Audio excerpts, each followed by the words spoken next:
ક્યાંથી થઈ એનું કહું તમને કે જ્યારે ઝવેરચંદ મેઘાણી અને દુલા ભૈયા કાક ધીરે ધીરે ચારણોના ગીત હવે આમાં અર્થ કરવા બેહી ને ભાઈ કશ્યપભાઈ તો ગીત હરેક ગીત છે ને એના કાંઈક ને કાંઈક તો જ ગીત બને. હવે ઓખો દુનિયાથી વાત કરું ને તો આખી કોલવા ભગતની એમાં ઘટના સંકળાયેલી છે. પોતાના પગ ભાંગ્યા ને દેવળ આમું ફેરવું તો આખી ઘટના ઈ છે આમાં ટૂંકમાં. એટલે ગીત હોય ત્યાં કાંઈક નીકળે. એટલે આ ઘટના એવી જ બનેલી ચારણ કન્યા એટલે ઝવેરચંદ મેઘાણી દુલા ભૈયા કાક એટલે ચારણના નેહડામાં ધીરે ધીરે ધીરે ધીરે ભૂલા પડ્યા સમજ્યા. એટલે હવે મધરાત નો જમાય રાઈટ ભાંગી ગયેલી તમારો આમ હાથ નાખો તો હાથ ના દેખાય ઘટના એવી આમ રાઈટ થઈ ગયેલી. એટલે ઝવેરચંદ મેઘાણી દુલા ભૈયા કાક ધીરે ધીરે ચારણોના નેહડામાં આવે.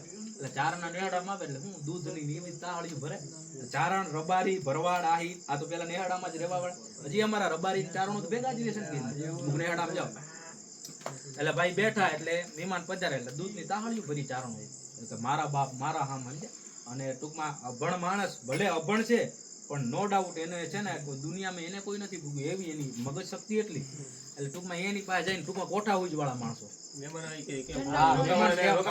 પીવડાવું ઈ બધું આવકાર એની પાસે.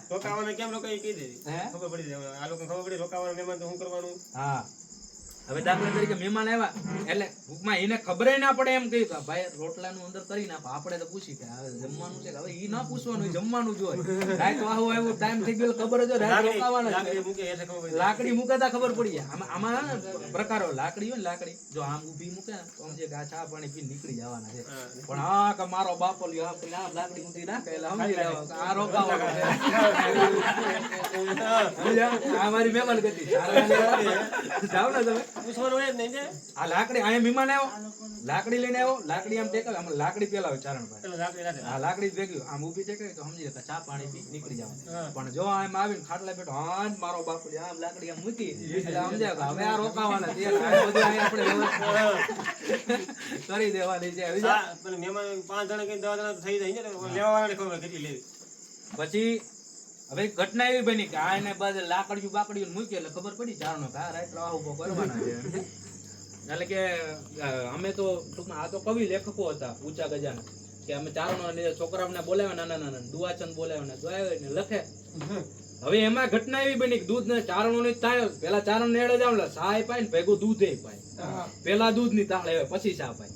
એટલે જરા દૂધ મારા બાપુડી મારા આમને આમ દૂધ ની તાહડી ભરી અને ઝવેરચંદ મેઘાણી દુલા ભૈયા કાંઈક આમ દીધી. હવે કે મારા બાપા દૂધ નથી ખૂટે માં વધી ગયું દૂધ બહુ જાજુ તો કે નહીં આજ તો ચારણ ની મહેમાન ગતિ માણવાની છે. દૂધ ની તાળી ભરી અને સંધ્યાનું ટાણું એમાંય વાહેથી અવાજ આવ્યો કે હાવજ આવ્યો મારો નો દેકારો થયો. અને ચારણ ની દીકરી છે હીરબાઈ નામની દીકરી હતી એની જ વાળી કવલી ગા વાસળી હતી એને ઉપાડીને ભાગી ગયો. હાવજ ની વાહે 20 જુવાનિયા જાય છે એક કઈની ખારી ના પાઈ અને 20 પાછા આવ્યા ને ત્યારે નાની ચારણ ની દીકરી હવે ટૂંકમાં વાળું નું ટાણું થયું કે મહેમાન ને વાળું કરવા પાછા વાળું હવે બાજરાનો રોટલો ઘડ્યો એમાં માખણ નાખ્યું દૂધની તાહળીઓ સાઈસ વઘારી આવું તો વાળું માં જ બેહેરા અને તા હાવજ તો લઈને ભાગ્યો. હવે દીકરી એમ કે છે બાપુ મહેમાન ને વાળું દેજો હવે હું હાવજ ને મારી આવી. 14 વર્ષની દીકરી હાથમાં ડાંગ ઉઠાવી લાકડી લીધી અને 20 જુવાની એમ કે 20 પાયથી હાવજે ના મૂકી વાસડી ના દીકરી જાય હવે 14 વર્ષની ખાલી હાથમાં ડાંગ ઉઠાવીને ગઈ હાવજ ની વાહે. હાવજ ની વાહ ભૂગી એક ઘા બે ઘા ત્રીજો ઘા કર્યો ને તો હાવજ ને ખબર પડી ભગવતી નું આમ ઠંડી રૂપ થઈ ગયું. હાવજ ને જો આ ત્રીજો ઘા મારું પૂરું થઈ જાય અને વાસડી હાવજે મૂકીને ભાગ્યો. અને ટૂંકમાં એ વાસડીના જે આગેલા ડાબા આવે ખડિયું દીકરીના ખંભે મૂકી દીધી. ત્યારે ભગવતી ચામુંડા ધુમ્રાક્ષ ને ધમરોડવા રક્ત બીજ ને રોડવા ને છંડ મૂળ ને મારવા નીકળે એવી રીતે રૂપ થઈ ગયું ચારણ દીકરીનું. ઈ ઝવેરચંદ મેઘાણી દુલા ભૈયા કાક આ બધું ઘટના જોવે છે.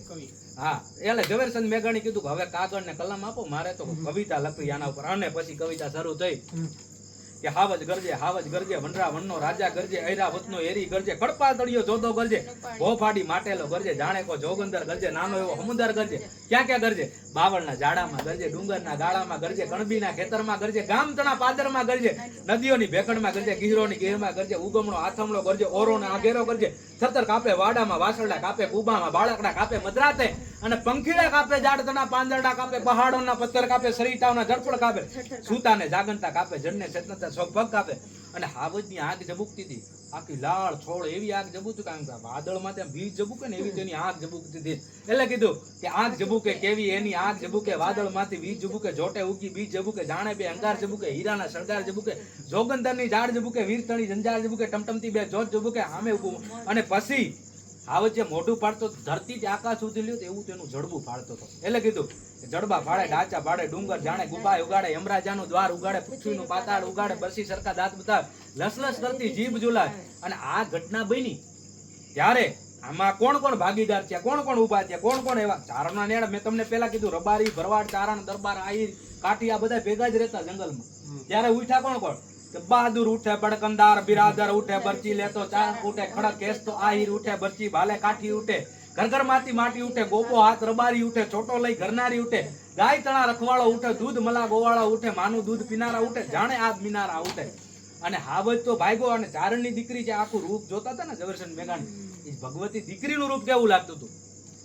ચારણ કન્યા 14 વરાની ચારણ કન્યા બાળી ભોળી ચારણ કન્યા લાલ હિંગોળી ચારણ કન્યા ઝાડ ચડંતી ચારણ કન્યા પહાડ ગુમનતી ચારણ કન્યા જગદંબાસી ચારણ કન્યા મેસની વાચી ચારણ કન્યા. હાવજ તો ભાગી ગયો, બધું પૂરું થઈ ગયું. પછી ઝવેરચંદ મેઘાણી ખાલી હામી રાવેતના ભેખાડા ઉપર સિંહણ બેઠી. આ ઘટના કી તુલસી શ્યામ નેહડાની એટલે રાવેતના ભેખાડા ઉપર સિંહણ બેઠી હતી. ઝવેરચંદ મેઘાણી હાવજને જો સામે સિંહણને ઠપકો આપે છે, એ સિંહણ તે તો તારું ધાવણ તારા હાવજે લેજો.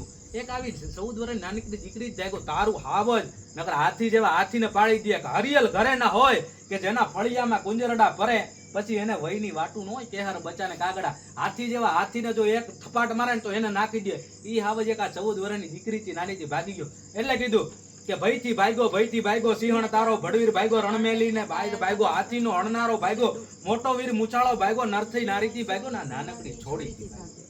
આ ચરણ